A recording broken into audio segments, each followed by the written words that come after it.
Food is fuel for your body, your mind, and definitely your sport. But let's face it, nutrition is confusing, and the expectations on girls and women to be thin and have a six-pack are exhausting. If you've ever been frustrated with your body, confused about nutrition, obsessed with eating healthy, or guilty when you don't, underate, overate, or overtrained, and overwhelmed with all the pressure, then this podcast is for you. Nutrition can be easy, you can take control of it, but it might start with letting go of control by asking for help and making a change. I'm Lindsay Elizabeth Cortez, sports dietitian and owner of Rise Up Nutrition, where I empower female athletes to overcome nutrition concerns and perform at their highest level, to stop being confused by all the mixed or harmful messages, and finally have confidence in your body as a fierce, fit, and fueled female athlete. Today's episode is thanks to our Patreon members and our affiliates and partners. Head to patreon.com/femaleathletenutrition to join our membership or donate to the podcast, and stay tuned to hear about some amazing deals and discounts from our partners, including Prevenix, Inside Tracker, Orgain, Practice Better, and Jen and Carrie. But for now, we're getting right to the show. Enjoy. Welcome back to another episode. This is Lindsay Elizabeth Cortez, your host of the podcast, registered dietitian and owner of Rise Up Nutrition. I'm here today with another dietitian, Emily Barnhart. She's a sports dietitian and carbohydrate enthusiast. Yes, don't we love those? In her practice, the Injury RD, Emily aims to bring a compassionate nutrition voice to the sports medicine table. She helps injured athletes create simple, stress-free nutrition habits, and more importantly, find kindness for their body. In addition to the Injury RD, Emily has also worked with collegiate and professional sports and currently consults with USA Volleyball. She can be found at injury_RD on Instagram and TikTok. And yeah, Emily, super excited to chat with you today. We have so many similarities, but I'm so excited to, hear more about what you bring to the table as a sports dietitian. Yeah, thanks so much for having me, Lindsay. Mm-hmm. So let's just start with your background as, becoming a dietitian, your background in sports, and just tell us a little bit about your journey that led you to this career field. Yeah. Well, I grew up in gymnastics, which I believe you did too, right? That yes. Gymnastics to track to sports dietitian pipeline is very strong. I'm one of those also. Originally, I actually went to undergraduate for strength and conditioning. And then, long story short, I did a football internship and realized, I am not the right female to break into this world. But during that time, again, kind of long story short, I discovered the world of sports nutrition and thought, holy moly, if my 12-year-old self, my 16-year-old self, my 19-year-old self had this information and had this type of access, my experience would have been drastically different. Mm-hmm. So yeah, that's why I do what I do, because I think that's why a lot of us do what we do, is we want other people to have different experiences than we had ourselves. Yeah, hopefully a better one, something maybe learning from our mistakes. We can't prevent all the mistakes. We have to make our own mistakes in this world, but certainly it's like the power of knowledge and being guided or taught the right way is something you didn't have regarding nutrition. And so being able to provide that to other young athletes is important. Right. And just the fact that more and more of us are talking about this kind of stuff now, talking about how athletes need to eat and need to fuel, and really changing the narrative about fueling and body image and what it means to be an athlete and feed yourself like an athlete, I think is great. Mm-hmm. Absolutely. It's interesting how you said with the strength and conditioning and the football team, you're like, that's not for me. But there's no shame in that, right? Because it's you got to make sure that the career field you're going into truly is a fit for you. There's other women that can do that job. And for you, it wasn't the right fit, but you're still in the sports world. You're still in the performance world. You still work with all types of athletes, including, football players. And so I'm sure that experience gave you a lot of insights and life lessons and, tough skin to do what you do now. Yeah. I think, first and foremost, yes, I do know women that are, I don't know if I can swear on here, but badass strength coaches, and they are amazing at what they do. And I'm so grateful that they are in that space.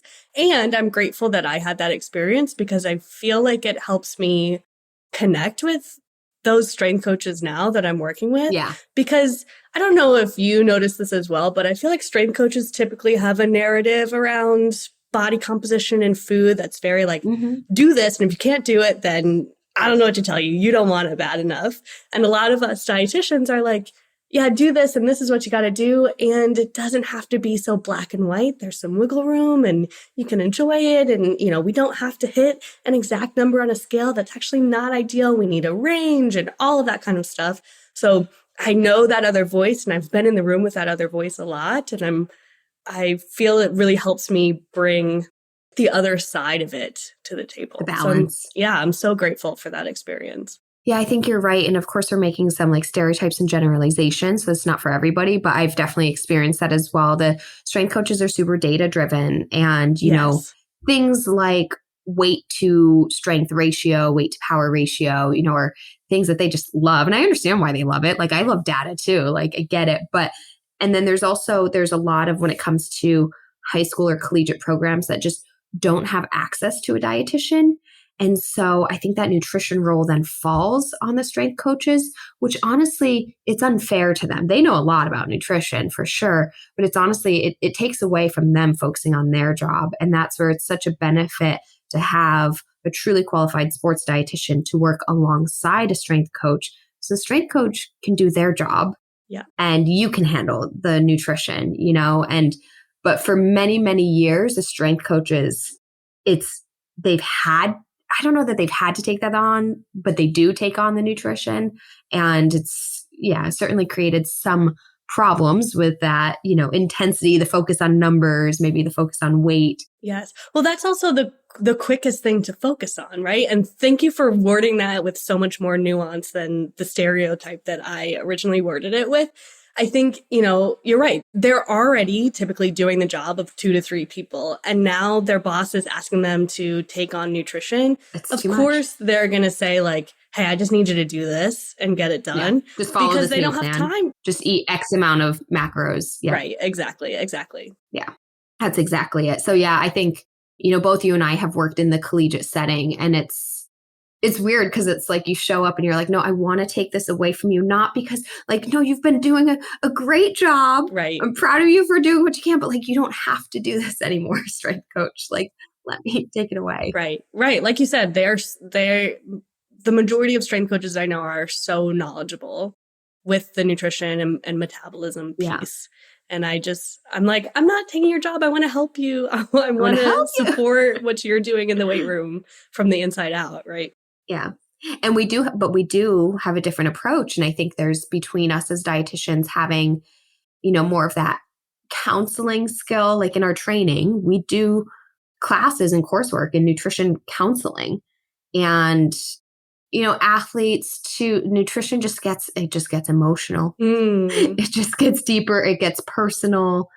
And I'm not saying that sports and strength training doesn't, but strength training can be a little more black and white, and nutrition it's not so easy to hit your macros when you're out on a Friday night at the restaurant, you know, with your family trying to celebrate. And so it's so much more complicated. And that's why we do what you do. You just gifted us the perfect transition into injury nutrition and why I want to be a voice in this world. Because when I was in the professional setting, and, you know, the strength coaches and the sports medicine staff were having the nutrition conversations, or some of the nutrition conversations, part of it was, you know, they don't have time to take that on, and they were missing that nuance to it. They were missing the emotional part. So I would talk to injured athletes that were telling me they feel like they've lost control of their lives, and food is one of the only things they can control right now. And they're leaning to some scary habits, right? Or the other end of that, where their world is upside down and they're using food as a coping mechanism because they don't know what else to do. So they feel completely out of control, and they're falling into more of the binge restrict cycle and things like that. So there's this whole emotional side of an injury recovery and nutrition that I think was not being talked about enough, which is how the injury RD came to be. came to be. Yes. So huge. And I see that in my practice and my clients that I work with as well. Injuries are difficult from the physical standpoint, yes, but the emotional standpoint. And we do have, as human beings, I guess, a tendency when we feel out of control to try and regain control. And I always tell people it's like the easy button to say, well, I'm going to control my nutrition then. Mm-hmm. Well, what we really need to do is like process our emotions and create, a great plan for this injury process, or maybe start leaning into our friends and support system more. But we hit the easy button. We just say, well, I'm going to like start a diet. I'm going to, control my nutrition. That can sometimes create that, honestly. So nutrition is important throughout your injury rehab, which I want to get into with you, but sometimes too much control over your nutrition can actually hurt your recovery process as well. You see that? Yes. Yeah. I think of a phrase that I use a lot is this injury has given your critical voice, or maybe your old eating disorder voice, a megaphone. And a lot of times what I see is either people that feel that they've already worked through some of these emotions and relationships with food get hurt, and they're like drawn right back into all of those old habits. So that's a huge piece of it. And then, of course, some people have never experienced that, and now they're looking down the barrel at a 9 to 12 month rehab, or, however long it is. And they're like, well, I only earn my food if I get my run in today. Or, a phrase that I've heard way too often is, oh, I'm not doing anything, so I don't deserve food right now. And I just can't explain how far that is from the truth. From the truth. One, just from a philosophical standpoint, you never, ever, ever have to earn your food. We deserve food as a basic aspect of life, just like you need clothing and shelter and friendships and love and self-respect and all of those kinds of things, right? So that's number one. Number two, your body is actively healing itself right now. That takes a lot of work, and we fuel that work with food. So you do need to provide that food. You're also, fueling your brain, you're fueling your heartbeat, if you're female, you're fueling your menstrual cycle and your hormones. You're fueling all of these things, even if you do feel like you're a couch potato and you've watched 12 episodes of Netflix today. Mm-hmm. Right. I think remembering that the food is fuel, not just for our external physical movements, but the internal fuel that your body needs. And pending, all injuries need healing, which requires fuel, but pending the type of injury and the duration of it too, and severity of it, that it really can be shocking how much your nutrition needs are. Even though you're thinking, I'm not doing anything, I'm laying on the couch because I got this cast on. Well, your body's doing something. Right. And it's doing something very important. Right. I mean, there's even some data and numbers out there of something like a surgery can increase your metabolism by up to 20% because we consider it a traumatic injury. Oh my gosh, yeah. Right? And if you've just had surgery, you're not moving, you're not doing anything, but you are automatically, just by the nature of how our body responds to those type of things, requiring more fuel than you would need to on a regular day. Absolutely. Hey fans, I hope you are enjoying this conversation so far, and we'll be back to it in just a moment.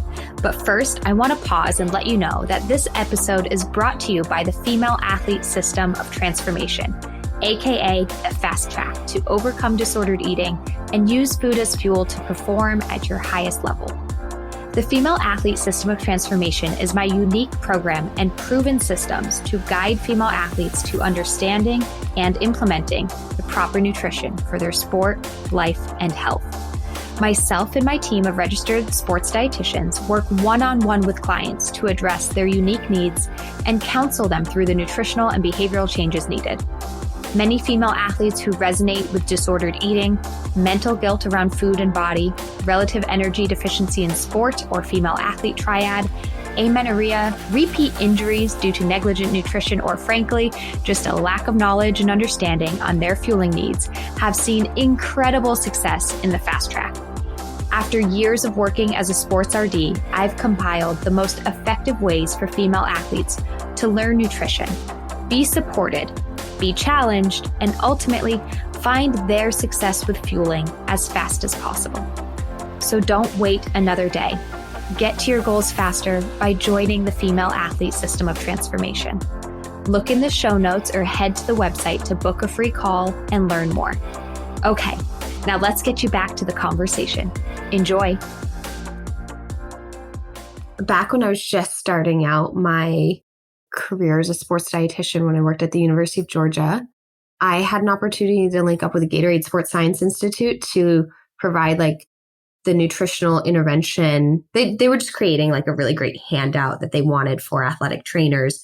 And they wanted a sports dietitian to put their input on like ACL rehab that could be 9 months long. Like, what are the big nutrition kind of focuses throughout this process? And I loved it. This was just one little project that I did in my career, but I just like loved it. And I learned so much in doing it. Mm-hmm. But yeah, it's honestly that surgery phase, the nutrition is hugely important for your rehab. And so it's something, I think you have to kind of think as an athlete, you have to think about it one step ahead of the game of, hey, I'm going into surgery a week from now. Reach out to your dietitian now. Yes. So you can prepare, as opposed to 3 weeks post-surgery saying, what should I do about my nutrition now that I'm not going to be playing for the next few weeks? It's like, no, do that before surgery. Yes. Reach out to your dietitian before, because that phase is so important. Yes. You can't, if you're listening, you can't see me right now, but I'm, raising the roof and dancing. And this is such a important point, because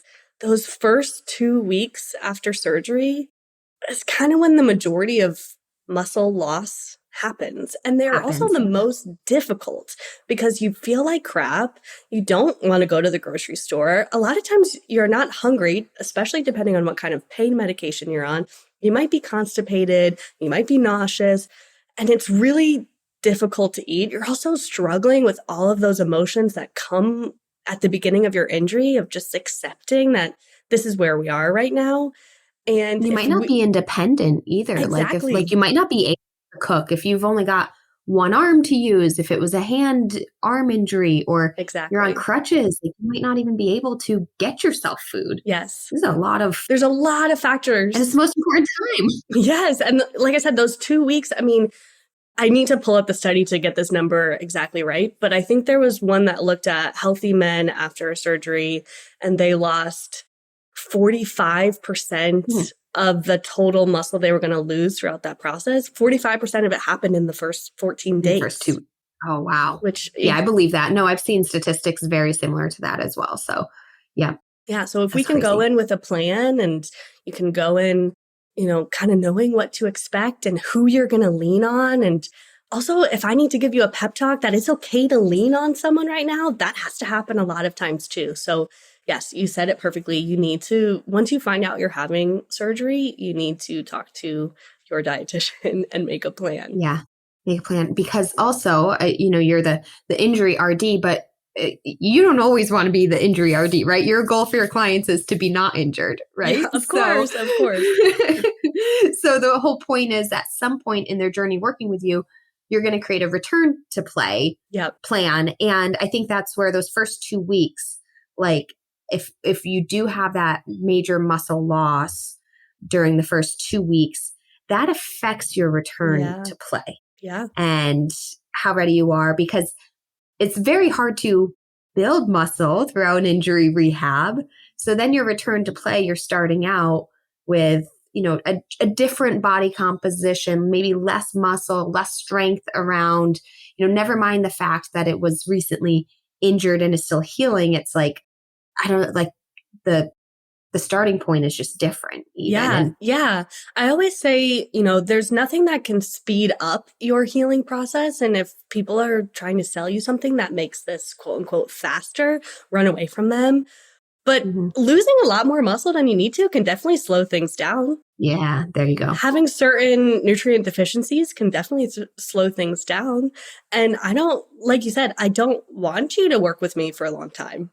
I want you to get back on the field, or back on the ice, or back to your normal activities, whatever that looks like for you. And I know for a fact that you, as an injured athlete, don't want to be stuck in this situation longer than you want to be. You want life to start looking normal again. And nutrition can fuel that. Yeah, I think that's a really good way of looking at it. Like you have to give the recovery process the respect in time that it needs, but we certainly, the nutrition that plays a role, we want to make sure that you're not extending it, not taking a longer time to recover. And then I think maybe another piece to add to that is, or you do get back out there and then 3 months later you're injured again, right? Like we want to make sure that when you do get back out there, hopefully we're preventing injuries too.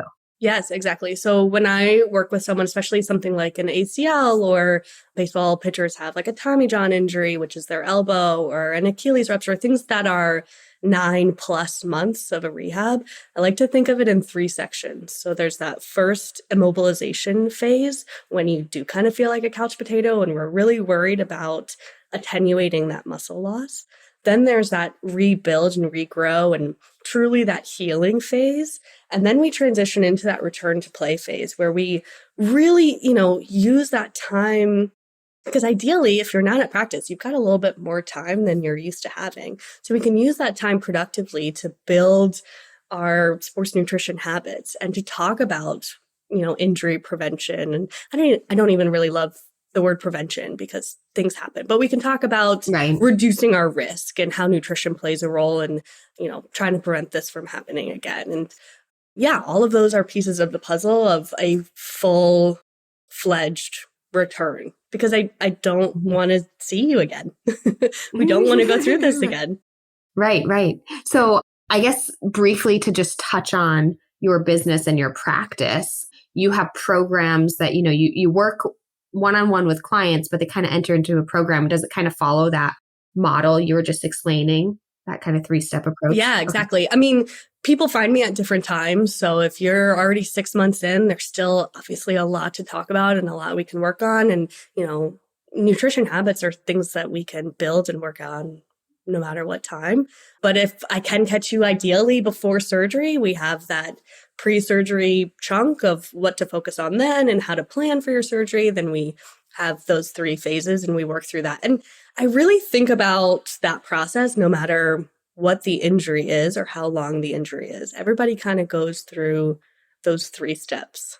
Yeah, like maybe it's not surgery, but it's 2 weeks in a boot or, and it's still that, okay, this is our reduced training, our less mobility phase. Yeah, right. I understand that. Mm-hmm. Yeah. So again, kind of just focusing on your business and practice too, what are maybe some of the most common injuries that you see or that you are maybe willing to see in your practice? Yeah, I see a lot of ACLs. Again, I don't want to put people in a box here, but ACLs tend to be women and they tend to, again, be looking down the barrel at this long recovery process and start wondering, well, how's my body going to change and how do I fuel this? And that critical voice is really loud. So those are the people that tend to find me and are drawn to me. And I see a lot of ACLs. I actually have an ACL group called Feed the Quad, because everybody's fear with an ACL is you've got that tiny chicken leg and you got to spend all that time growing it back. So we talk about how to support those phases and do what we can to save your little quad muscle, right? Yeah. So I see a lot of ACLs. I talk to a lot of athletic trainers about general concussion protocols. I think there's some really interesting research about concussions that if there is not a dietitian in place, is actually really pretty simple and easy for someone like the athletic trainer or the strength coach to implement. So I love spreading that message when I can. Yeah, and concussions for football, for soccer. I dove into the concussion research when I was working with the military, and things like traumatic brain injuries impacted them, and really interesting how nutrition can play a role in concussion recovery, concussion, again, maybe not prevention, but reduced risk of severity of concussion. So that's a really interesting one. And interestingly too, as you already know, but people who get one concussion are more likely to get another. Right. So I'm going to put in a little pitch here for you of if you're somebody prone to concussions, maybe link up with Emily, to learn about how nutrition might be impacting you and your ongoing risk of concussions. Right. Yeah. And I'll just use this time to put out there, if you are in the military, or you're a soccer player or a cheerleader. We can talk about my history. Yes. Or in one of those sports that's concussion prone, an omega-3 supplement is probably the lowest hanging fruit that has the biggest bang for your buck. There's some really interesting research about continuous omega-3 supplementation, specifically with DHA, which is a type of omega-3, can decrease the severity and the length of your symptoms if you do get a concussion. So not only, can you take it after you've gotten a concussion, but if you are taking it as a preventative measure or as a risk reducing measure, it can be really helpful. And that's, not a lot of times do we get to talk about nutrition and say, yeah, here's your magic pill. I know. It's not a magic pill, but it's, like I said, it's a pretty low hanging fruit if you can consistently take that supplement every day. Yeah. No, I know that you and I have very nutrition philosophies that are very much in line, like, saying things like, oh, this is your magic pill. But then it's like something like that is kind of like, yeah, do it. And I find the same thing to be with vitamin D as well in a lot of different research. Like you said, it's a low hanging fruit. There's very little consequences. Yep. Toxicity is very rare, although possible still. So be mindful. But like vitamin D and omega-3 for a variety of health conditions, and specific the omega-3s with the concussions, like, yeah, this is a reason that, and the DHA, do want to be specific about that regarding the concussions. This is, relatively simple thing. Right. Very simple, very low cost. And it's something, vitamin D and DHA are two things that most of us are not getting enough of through food. And again, you and I are very similar. We're food first kind of people. We're habit builders instead of finding the magical pill. But yeah, most of us aren't getting enough of that anyways. No. And like you said, toxicity is, especially for an omega-3, kind of difficult to achieve. Vitamin D a little bit different, but omega-3, there's some really, really high dose safety studies that have no side effects. Yeah, yeah. That being said, take it the way that the label tells you to take it. Don't start going crazy and experimenting. But, just talking, the safety is there. Yeah, absolutely. Okay, so ACLs, we're kind of just going over things you see and work with often. ACLs, and you do see that a lot in women. I actually just, I don't know the order of which my podcast will always release, but I was talking about this with my coworker, Jenna, the other dietitian on my team, and how our estrogen kind of actually can increase or have an effect on injury risk, including tendons, ligaments, and things like ACL. And we covered that in episode 100 with Keith Barr as well. But anyways, so ACLs, often women with that, concussions, any other like major injuries that you see or get excited to work with? I don't want to say I get excited to work with injuries. Obviously that is what I have chosen to dedicate my time to. But, I'm never happy when someone comes to me because they're hurt. But yeah, a lot of ACLs, Achilles ruptures, things like stress fractures. And, we both know the massive correlation between underfueling and stress fractures. So that's another population that's kind of drawn to learning more about how nutrition can impact that recovery. Yeah. Yeah. Huge. And a lot of those things have those kind of longer recovery timelines too, which is why you've hit on the importance of addressing the psychological side of this and having a support system. I think that, one of the things you're also very mindful of, we've hit on, muscle loss, or that might change body composition. And, this is a big fear in athletes' minds, is how is my body going to change throughout this injury? And, I'm sure you address that with your clients a lot. It's a big fear. It also then might change their nutrition behaviors. Maybe they're thinking, I don't need to eat as much. Bingo. What are some, trends or ways that you address this concern over body image, body composition changes, and therefore how it affects our own body image? Yeah. So first and foremost, especially with ACLs, and, I guess we can take this with a grain of salt because these are the people that are drawn towards working with me. I have never had a client that I've done a diet review on that is adequately fueling their ACL rehab. Wow. Some are close, but most of them are scared that they are eating too much, and I have to turn around and tell them, I actually need you to eat more. And some of them hear that and they go, woo, and some of them hear that and they go, oh my gosh, that's terrifying, right? And we work through that. But the majority for my personal experience with working with these athletes, the majority are not eating enough. And do you think it's because of that fear? I think it's because of that okay, I'm fear. injured. Okay, yeah. I think it's because of that fear. I think depending, again, where you are in your timeline, your hunger cues and your, those hormones are just kind of out of whack. So people aren't feeling hungry. And like I said, pain medication has a play on that.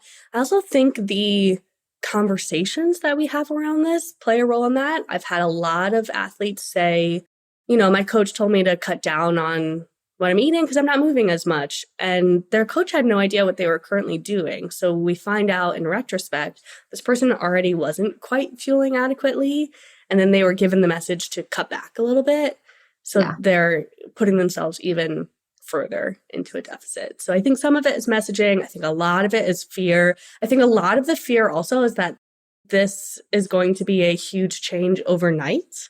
And that's something that we really have to put into perspective is, we have, I hate to say it, but we have time on our hands.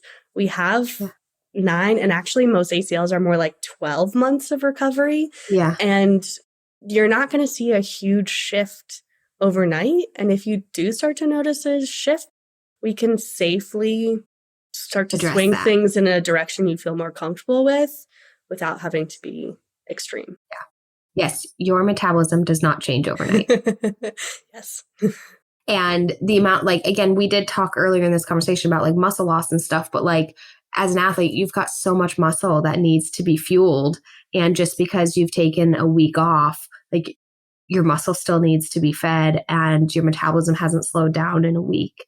So yeah, I think that, again, some people might hear this as a fear of, well, will it slow down over the course of 9 to 12 months? But it's, well, we've got time to address that. Yeah. And so nothing drastic needs to happen. We don't need to say, I'm injured, now I need to eat less. It's, no, I'm injured, now I need to focus on fueling to recover. Right. And we're going to continue that focus safely over the next 9 to 12 months. Right. I think another important part to include about the body image piece is remembering all the factors that already play a role in that, regardless of your injury. So again, especially with ACL, I've started to notice this pattern at around 3 to 4 months where people are really low on themselves. They're, 2, 3, 4 months into their recovery process after their surgery.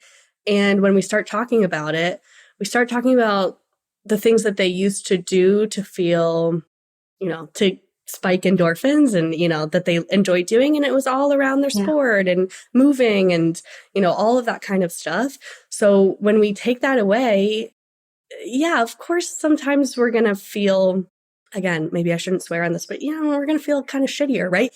Injuries increase your risk of anxiety and depression. And part of that is because you're not moving as much as you're used to. So remember that your brain is kind of playing tricks on you. And then even beyond that, as a female, remember that your cycle plays a role in how you feel about yourself. So, I think there's a phrase that's like, if you hate everyone, go take a nap. And if you think everyone hates you, have a snack. So remember that in your rehab as well. We have to put things in place of dealing with your own mental health and your own voice. And remember that all of these factors are piling up and, they're overwhelming sometimes. Mm-hmm. I've never heard that little saying before. It was really cute, though. Can you say it one more time? Well, I'm going to mess it up now that I have been asked. I'm pretty sure it goes something like, if you hate everybody else, go take a nap. And if you think everybody hates you, go get a snack. Yeah. Either way, sleep and eat, people. Yes, exactly. I love it. That was awesome. It is absolutely true that in psychological research in the female gender, that when we feel negative, just when we're in a negative headspace, doesn't matter what the cause is. You could feel bad because you got in a fight with your best friend, feel bad because you're not getting your workout in. You can feel bad because you didn't do so great on a test. When females are in a negative headspace, it gets expressed as poor body image. I wonder what puts you in a negative headspace. Finding out that you don't get to play your favorite sport for the next year, right? Yeah. And so it's interesting because even when I work with my clients too, and they're coming to me with bad body image day, I want to address their bad body image. However, I'm also curious to know, is it really bad body image or is it something else? Right. What's the root of this here? Right. Bad body image does exist and we will work on that. However, maybe it's actually that you're feeling upset about your injury. Okay, then this actually isn't a body image issue. Right. This is, we're upset about our injury issue and let's work through that. I'm not trying to discredit body image, but like it's the root is something else. Yeah. Yeah. Something I do a lot, and I'm sure you do this too, is the why game. So when they say, I just feel XYZ about myself today, I'll say, why? And then they'll kind of go a little bit deeper and then I'll go, why? And then they'll go a little bit deeper and I go, why do you think that is? And then they'll go a little bit deeper and like, we'll finally get to the root of the problem where they're just like, well, my coach said this and I'm PO'd about it. Or, I'm feeling really scared that I'm never going to be playing again. Or, it gets to this much deeper meaning that's like, yeah, I think that's really understandable that you're feeling that way. And let's talk about that and why that's showing up as you not wanting to eat today. Mm-hmm. Exactly. Thanks to Inside Tracker, I can get insights and feedback on my blood biomarkers whenever I want to. No more waiting for doctor's visits and them telling you you're fine. Instead, you are in control of your health with Inside Tracker. For 20% off any of their products, blood biomarker testing, DNA kit, inner age, head to InsideTracker.com and use the code RISEUP. Take your health into your own hands. Health, wellness, and fitness coaches, listen up. Practice Better is the all-in-one platform that I use to manage my business and my clients. From client scheduling and messaging, hosting sessions, taking notes, creating modules, invoicing, telehealth, building reports, and more, Practice Better is the better way to manage your practice as a nutrition or health or fitness coach. Look no further. Use the link in our show notes and use the code RISEUP20 for 20% off your first 4 months plus a 14-day free trial. I've been using Practice Better since the inception of my business, Rise Up Nutrition, and I couldn't be happier. Again, the code is RISEUP20, all caps. Use the link in our show notes for 20% off your first 4 months and a 14-day free trial. Let's get back to the episode. So you work with males and females, correct? Yep. Like you said, maybe a lot of other females do come to you. Do you notice any differences in I guess just that recovery process between the girls and boys or men and women that you work with and how to kind of like approach it? I don't know. Physiologically, I don't think so. Okay. I think, and again, take this with a grain of salt. Maybe this is just who I'm seeing, but physiologically, no, we all have the same goals of gaining more muscle and, feeling like we can return better than we left. Right. And that's another piece of this too, is that pressure. Mentally and food wise, I think they're very similar, but it shows up in different ways. So a lot of the women that I work with are really nervous about gaining weight and they want to restrict. And a lot of the men that I work with are really nervous about losing weight and they want to be perfect. So it's more of that orthorexia type thing. Mm-hmm. Or that orthorexia turns into a binge restrict cycle. So I think this is my personal theory. I think disordered eating and eating disorders are just as rampant in men's sports as women's sports, but it shows up expressed differently. It shows up so much differently. Yeah. And culturally, it shows up in a way that people kind of want to see, if that makes sense. Like coaches and strength coaches and, the people around player development want you to see that you care about your nutrition, want you to see that you're dedicated, want to see that you are disciplined, right? And I think there's a portion of athletes where that really crosses a line and the people around them either aren't equipped or maybe aren't present enough to notice that it has gone too far. Mm-hmm. Absolutely. And I think that's what shows up in male athletes a lot, because I promise you, the guys that I have worked, the really high level athletes I've worked with feel just as much pressure yes. about how they look. And they get just as much comments about their body. Mm-hmm. And the conversations about how those comments might not be appropriate or shouldn't be happening, that's not happening culturally. So we had this really great thing in women's sports where we're talking about disordered eating in women's sports. We're talking about red S. We're talking about, your coaches shouldn't weigh you. That's crazy. And, there's schools like University of Oregon where they don't do body composition anymore, which is wonderful. Except we're still doing it to the male athletes. Sure. Men's sports, I can go pull up a football roster right now and I can see height, weight, and body composition on every single one of them. I know, exactly. It's so screwed up. And I guarantee you 90% of those heights, weights, and body composition are fibbed a little bit. They're not accurate. Probably. How do you think that athlete feels about that? Yeah. They feel like they're always working towards something. And part of that is, you're listed as 6'2" and you're really 6 foot. That's not even in your control. Right. So I think culturally, it's just different with guys. And that's why I feel so strong. You've really got me on a soapbox here. That is why I feel so strongly that having women in men's sports, not just as dietitians, but in general, creating space for women in male sports is so important. Because when I was in professional sports with men, I had those guys telling me, I don't think I could talk about this with anyone else. Yeah. I like talking to you about this because you're a girl and, it's kind of like talking to my mom or like talking to my sister. And we can have conversations that they at least didn't feel like they could have with other people. Granted, there are conversations they could have had with those other guys that they can't have with me. That's why it's so important to have diverse thought around an athlete. Because if they come to me to talk about X, but then they can go to Joey to talk about Y, and then they can go to Sandy to talk about Z, wonderful. That athlete is now fully supported. Yeah. Oh, thank you so much for bringing this up. I'm just nodding my head. I'm like, yes. Emily, sometimes I have like a little bit of guilt that I don't work with the male athletes. My practice does focus just on female athletes right now.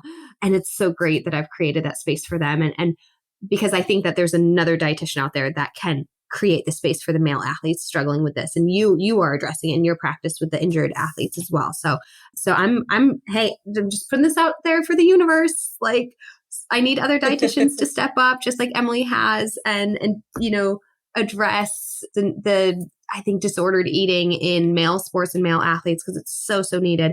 So I'm so glad that you're addressing it. And I'm in such an agreement with you. I also I mentioned this earlier in the episode, but I had a period of time where I was working with the military, which was an all male population. And it's so funny because I went right from that job to then this and what I do now. Talk about two different worlds. They're two different worlds, and yet they weren't. I was like, the issues I was dealing with a 35-year-old special operations, man, there are so many parallels to the 16-year-old cross-country runners in how the pressures that they felt to uphold a certain image and to have this perfect body composition and to perform at the highest of levels and to control their nutrition in order to do so. Sure, maybe the 16-year-old girl is more concerned about weighing less, whereas the 35-year-old special ops guy wanted to keep getting bigger and bigger and bigger and would do anything to get there. It was the psychology behind it. Yep. And the behaviors around food. Exactly the same. Right. Which I could joke with the men that I worked with. I could sometimes joke with them and be like, you're acting like you're a 16-year-old girl right now. And that would kind of kick them into gear a little bit. And on the flip side, with some of my 16-year-old girls, I can kind of motivate them to be like, hey, you don't want to be as big and bad and tough as this guy. You got to overcome this. I will even go a step further in saying this is also why it's so important to have dietitians within teams full time, because I think women, again, maybe we're stereotyping a little bit here, but I think especially over the internet, it's a little bit easier for women to get vulnerable about this stuff and seek help about it versus those same conversations I was having with guys. It's because I ate lunch with them every day. We talked about, for probably the first 3 to 4 months when they were getting to know me, we didn't talk about nutrition at all. We talked about life. I helped them figure out what to get their girlfriends for Christmas. We talked about all sorts of stuff where they, spent the time to realize like, yeah, we can shoot the shit with her. And like, she shares some stuff. So I'm going to share some stuff. And you have to build that relationship. And that is incredibly hard to do when you're only in the room once a week or when you're 100% virtual with someone. And again, I run a business that's 100% virtual, but having been in both sides, I think that is just another reason, yes, we need women in men's sports. We need men in women's sports too. I'm sure it goes both ways. That's not my experience to talk about, but I'm sure it goes both ways. Yeah. And we need people in there full time. Different sexes and genders bring different benefits, right? I think that's exactly. At the end of the day, like we need to learn from everybody. Exactly. And, we can even go beyond sex and gender and say this is why you need people of different cultural backgrounds and different life experiences at the table, because we all bring a different voice and you never know how that voice is going to change someone's life and whose voice is going to change someone's life. And, if we want to even get more surface level and say, you never know whose voice is going to make it click for that athlete and suddenly their game is on fire and they are at that next level. Mm-hmm. Absolutely. Oh, Emily, I just love your passion for athletics. I love your passion for what you do to help the injured athlete.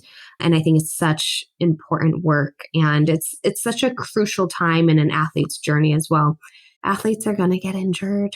That's what happens. We want to reduce the risk as much as possible, but we all get injured someday. And you would just be such an amazing support for somebody going through that process. Amazing, not just support, like solution as well, right? Like, it's not just like, I'm here for support. It's like, no, like we can fix this. We can, make sure you get back to doing what you love as fast as possible, as strong as possible. And it's such a wonderful service and solution that you're providing. So I love that. Thank you. Yeah. And I mean, I've had the fortune to witness athletes come out of an injury changed for the better, not just physically in their sport, but mentally and as human beings. And I truly, truly believe in my core that every person has an individual journey and silver lining to that injury. Absolutely. So go check out Emily at injury_RD. And can you remind me your website? We'll include it in the show notes. Sure. Website is injuryrd.com. Too easy. All right, Emily, I end every podcast with the same questions for all of my guests. Are you ready to play along? I'm ready. Let's do it. If you could eat one food every single day for the rest of your life, but never get sick of it, what would it be? Ooh, poke bowl. Excellent choice. DHA, baby. What is your favorite sport to participate in yourself? Oh, gosh. This is so tough. I yell at my parents all the time because they put me in sports growing up that didn't translate to adulthood. I did gymnastics, I did pole vault, and I did ice hockey. And people don't really do pickup gymnastics in there. I'm 29 now. My body doesn't do that anymore. So I do a lot of cycling and hiking now. And I really enjoy that.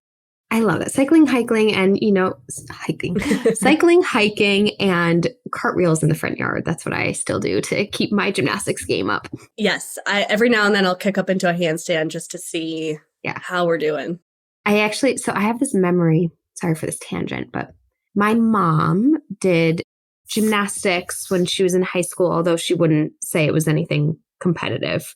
But I remember when I was a young girl, 8, 9, 10 years old, I remember my mom challenging herself, can I still do a cartwheel? And she would go out in the yard and do a cartwheel.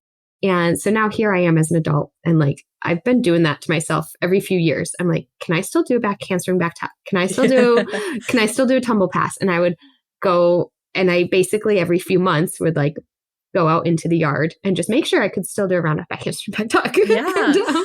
In grad school, I did adult tumbling where they had a $10 drop in and you could go on a spring floor. And I threw a full and I was like, oh my God, still got it. And then I went on the tramp and threw a double back and I was like, woohoo. Yes. that was a while ago. I don't know if I could still do that, but. Well, yeah. And so what I was going to say is it literally hit me the other day because I'm pregnant with baby number 2.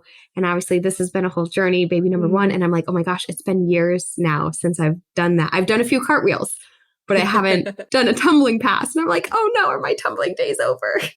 Not that it matters. But. Well, wait until after baby number 2 comes before you try to throw a back handspring. Oh, absolutely. Oh my gosh. Yeah. It seems very far away right now. But anyways, love the gymnastics background, but yay for hiking right now and cycling. Yes. And then how about then as a spectator, what's your favorite sport to watch and cheer on? You know, it's so interesting. I've gotten to work with so many sports that I myself didn't really watch or participate in. Yeah. And right now with volleyball, oh my gosh, when you see that in person, that is a fast moving game. And it is so intense. And the way that they all move around each other, it's, you know, and obviously I'm watching it at a really high level, but it's really cool. I'm really enjoying working with volleyball and watching them practice every day. We are so similar, Emily.